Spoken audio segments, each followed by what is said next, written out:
Well, good morning, everybody. It is, about 11 o'clock. Got a nice late start. But I'm heading over to the boat to get a little bit more work done today. I want to kind of do a few things here. One, I want to sand where Deb had varnished yesterday. There was a couple little drips. We checked it last night after it dried.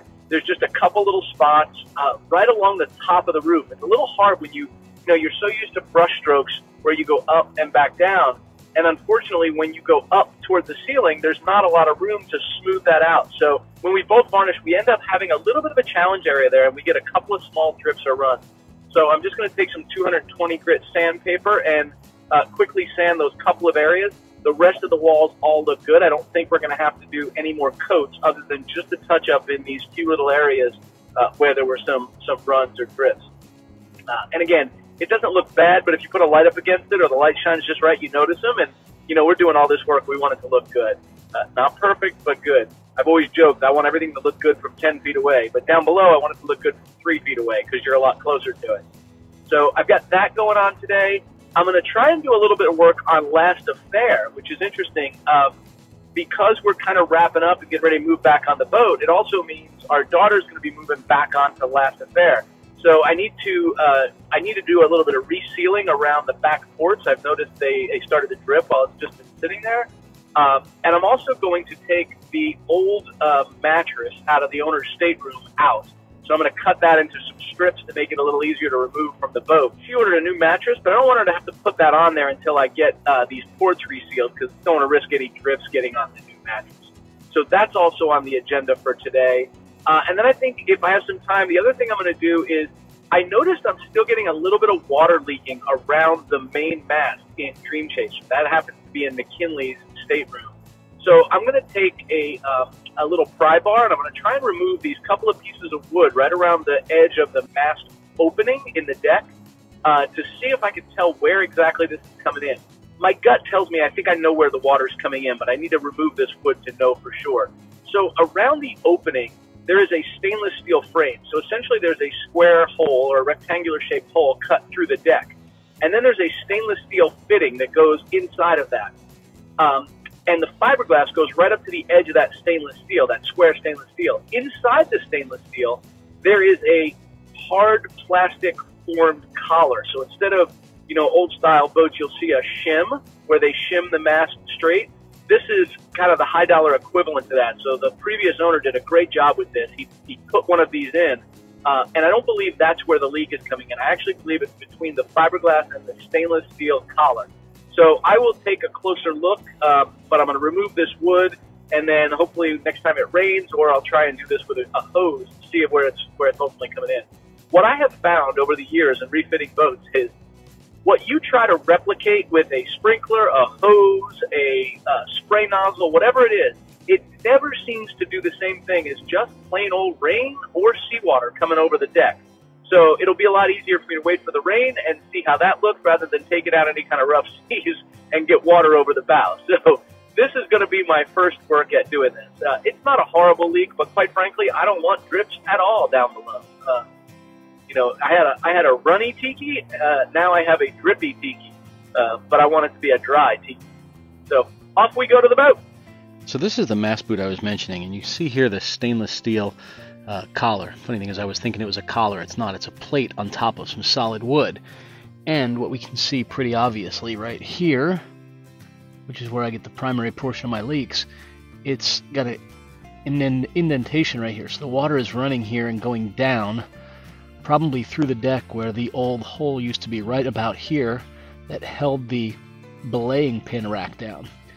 So what I'm going to need to do is probably grind the edge around this thing an inch or so, and I'm going to run glass. After I epoxy fill this, I'm going to run glass up this edge to be flush with the top of this thing. That way rainwater that falls down on the deck doesn't run along here and go right into this opening, which I can almost assure you is what's going on. So I think I'm going to do that first, and then I'll figure out how I probably just seal up. When I have this lip right here, right, glass will go from here up, and I'll have a small lip where this stainless plate goes on. I'll probably run some sealant or caulk along that, like a 4000 or boat seal or something along those lines. do think that's my issue, and I want to seal that up before I rebuild a new belaying pin rack to go around this, which I ultimately will do. You can see I left the belaying pin wooden frame piece up top, and before, if you watch one of our earlier videos when I removed this, you'll know that this thing had threaded rod that went through this, down through a spindle. This thing stood maybe 18 inches off the deck, and then the belaying pins all go in these holes. And that is my issue for sure. Alright, well the good news is I think I know what's going on. I'm still going to rip the wood off down below just because I think I need to. What'll be interesting is to see if these screws go all the way down through this hardwood, through the deck, through the core, through the secondary layer of fiberglass, and into that beam below, which I will know pretty quickly when I start to pry it off of there. Alright, I'm down below, and I want to show you the bottom side of that mast that I was looking at earlier. Watch when I don't fall into the floors here. I've got them open so I can charge the batteries. But let me turn this around and kind of show you what it looks like up here. So this right here is where the mast actually comes in through the boat. And if you recall, there's a stainless steel plate around this, and you can see this is so wet, let me see if you can see this. I can literally push my finger into this piece. So if you look right here, that's actually where the threaded rod used to come down through the deck to hold up that belaying pin rack. Clearly this corner is wet. I believe it's what I showed earlier from up on the deck, and I'm going to remove these pieces of wood so I can get a closer look at this and make adjustments as I need to. And just to show you the disaster of what this particular room looks like, the ceiling is pulled out. We have all the cushions from the salon and items that were in the salon stacked up right here so we don't get any kind of varnish on them while Deb was varnishing yesterday. You can see I have some electrical work I still need to do. This is essentially the items that go up the mast, so it's our lighting, our spreader lights, etc. And yeah, that stuff all works. It just looks horrific right there. You can also see there's one wire that was burned a long time ago. It's since been disconnected, but clearly something shorted out in history here. So we'll be working on that as well.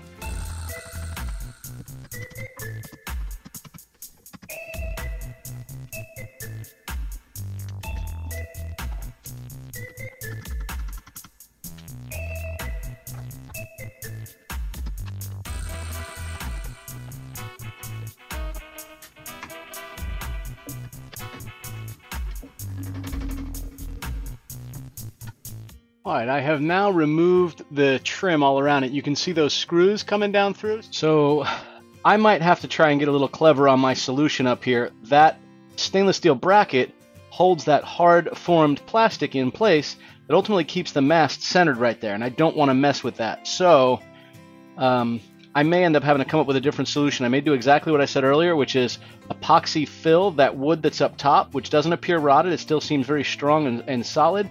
But that corner where I cut off the old base is not square. So I need to go ahead and epoxy fill that, glass over the whole thing, up the side of that block like I showed earlier. Man, I hate when I got to come up with a clever solution, and sometimes I have to go into the fight unarmed, and that ain't so pleasant. So I'm now going to take a look in the salon and just check out the varnishing we did yesterday. All right, so this is the area sort of in question, and I'm going to hold this, I'm leaving that light on for a minute because I think it helps to sort of show this. Not showing great on the camera, but I can see little runs here.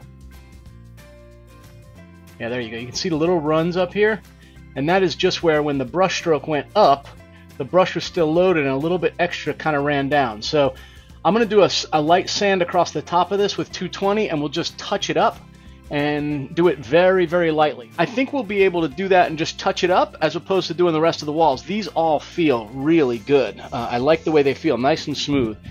So I think that's going to be kind of an easy way to wrap this room up. So I'm going to get it sanded. Deb will probably do the next coat tomorrow while I'm at work, but I can at least get it sanded smooth for her and save her a little bit of that time.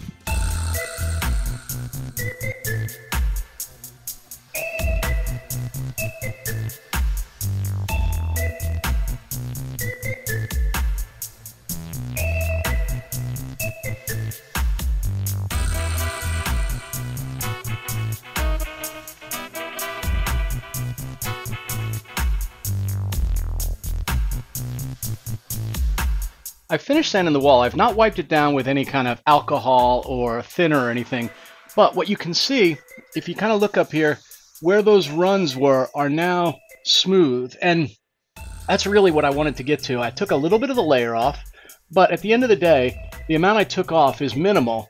primarily I took off the high spots where the run was, and now we'll just go ahead and wipe this down and one coat of varnish over it, touch up in those areas, and I think we will be in good shape. In the end, I'm pleased with the way this looks. When Deb gets another coat on, I think it's going to look phenomenal. I am now going to go to the boat next door, and I'm going to start caulking and sealing some of the ports.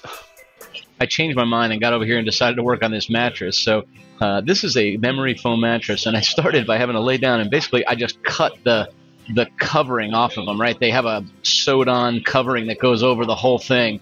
So I've cut the entire thing just down the center, and I'm essentially tearing it off of there and out from underneath.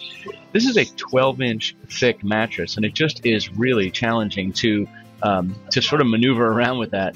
So the next step is you're really trying to figure out how to get that thing disconnected from all the sides without removing the mattress from the boat yet. So now that I have that on there, I'll pull some of the stuff out from underneath, and it's now time to start cutting this sucker up. So I'm pretty much just getting a little bit medieval on this thing. I'm using a serrated edge knife and kind of sawing up and down through the top layers of this particular mattress. Now I'm not going all the way through because this is 12 inches thick, and I've got about an 8 or 9 inch blade here. So I'm going through the top 2 layers, which is the memory foam and the soft piece. You can see the green and the yellow foam pieces. And then there's sort of a coring piece in the middle. Just kind of lifting it up, cutting those particular edges, and then getting one piece up and out of the way, and then repeating the process long ways on the other one, and then turning around and even cutting them crossways to get it all out. Now I gotta go carry it all off. Man, it's surprisingly heavy, but cuts easy with a serrated edge knife. An electric fillet knife is much, much better, but I can't find mine, so I just figured since I don't care how it looks, I can destroy it. I have a mess to clean up, though. The electric knife doesn't leave as much crumbs around. So I carried all these broken pieces and brought them over into the dumpster. It was a pain in the neck, and I filled the dumpster halfway up. Next day was actually on the 4th, Friday, and Deb went over to do a little bit more varnishing and do some work on the boat. Our granddaughter went over today. She was also going to, I think, hang out with some friends or something later that day. I think this is them leaving to go take her over there. And then Whitney came over. She was also going to do a little helping out. But in the end, we were really not going to get a whole lot of work done on this Friday. Deb was going to go ahead and touch up that varnish work down below that we sanded earlier. And we were going to take off to Pensacola for the weekend. Our friends are sailing from Houston down to South Florida, and they were over in Pensacola, so we thought it'd be kind of fun just to go over and spend the night over in Pensacola, see them, go out to dinner, have a good time. So we're all heading off the boat. But before we headed off, I came down to see the progress, and this is what I ran into. Lovely bride was doing some more varnishing, so I thought I'd get a view of it. Let me show you. Yep. Yup. You don't have to pretend. It doesn't matter if you're sleeping or just laying there doing nothing. But I did work hard. I did varnish. It looks good. So this is that spot where we sanded the other day. Looks pretty good. So we have some friends sailing across the Gulf of Mexico, and they ran into some problems with their motor. They ended up pulling into Panama City, and then ultimately kind of limped back over to Pensacola, where there was more parts available and things would let them do some more work on their boat. So they're just going to hang there for a little while, and we decided to head over that way and just go and have dinner with them. I mean, figured they could have some company, enjoy some company, and maybe get a little moral support after being a little bit dejected based on some problems they're having with their motor. So we are heading to Pensacola and cutting this video short. Beautiful view here of Pensacola Beach. We need to make this our view sooner than later.